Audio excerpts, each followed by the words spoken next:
नौवीं कक्षा का तीसरा विषय हिंदी कालांश में आप सभी बच्चों को स्वागत है। पिछली क्लास में लक्ष्मी गुरुमा फिर महान बन कविता का 2 नंबर 3 नंबर, भाषा ज्ञान का 1 नंबर 2 नंबर 3 नंबर बता दिए थे।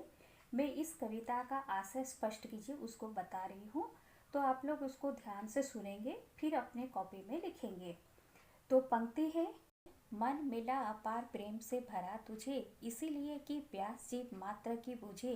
विश्व है तृषित मनुष्य अब न बन कृपण फिर महान बन। प्रस्तुत पंक्ति फिर महान बन कविता से ली गई है।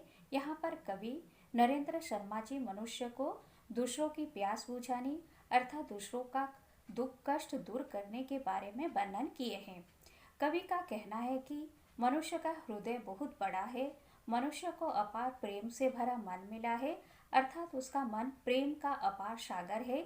इसलिए हर एक जीव की प्यास बुझानी चाहिए, अर्थात हर एक जीव का दुख दर्द दूर करना चाहिए। इस तरह सारा संसार प्यासा है, इसीलिए मनुष्य को कृपण न बनकर दूसरों की प्यास अर्थात दूसरों का दुख कष्ट को दूर करने का में सहायक होनी चाहिए।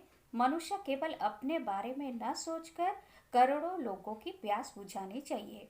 इसलिए कवि मनुष्य को दूसरे का दुख कष्ट दूर करके महान बनने की प्रेरणा देते हैं। अभी देखिए दूसरी पंक्ति, शत्रु को न कर सके क्षमा प्रदान जो, जीत क्यों उसे न हार के समान हो, सूल क्यों न बक्ष पर बने विजय सुमन फिर महान बन। प्रस्तुत पंक्ति फिर महान बन कविता से ली गई है। यहाँ पर कवि नरेंद्र शर्मा जी क्षमा दान के बारे में वर्णन किए हैं। कवि का कहना है कि क्षमा दान ही सबसे बड़ा दान है और उससे कोई बड़ा दान नहीं है। जब मनुष्य अपने शत्रु पर जीत हासिल करता है और उसे क्षमा दान नहीं देता, अपनी जीत पर इठलाता है, तो उसकी जीत हार के समान होती है और वही विजय सुमन कांटों के समान हृदय में चुभते रहते हैं। इसलिए कवि मनुष्य को अपने मन में उदारता भाव पैदा करे और दूसरों को क्षमा दान देकर महान बनने की प्रेरणा दिए हैं। तीसरी पंक्ति, दुष्ट हार मानते न दुष्ट नेम से, पाप से घृणा महान है न प्रेम से, दर्प शक्ति पर सदैव गर्व कर न मन फिर महान बन।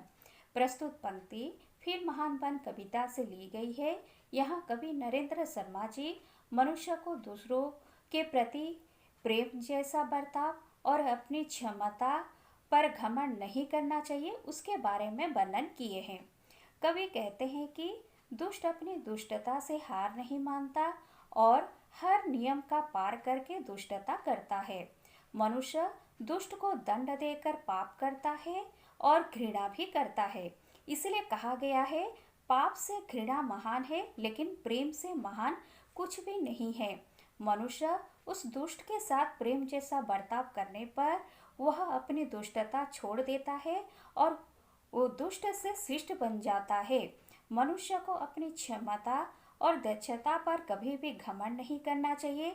अपनी दक्षता और क्षमता का सद्व्यवहार तथा दूसरों की सहायता करनी चाहिए।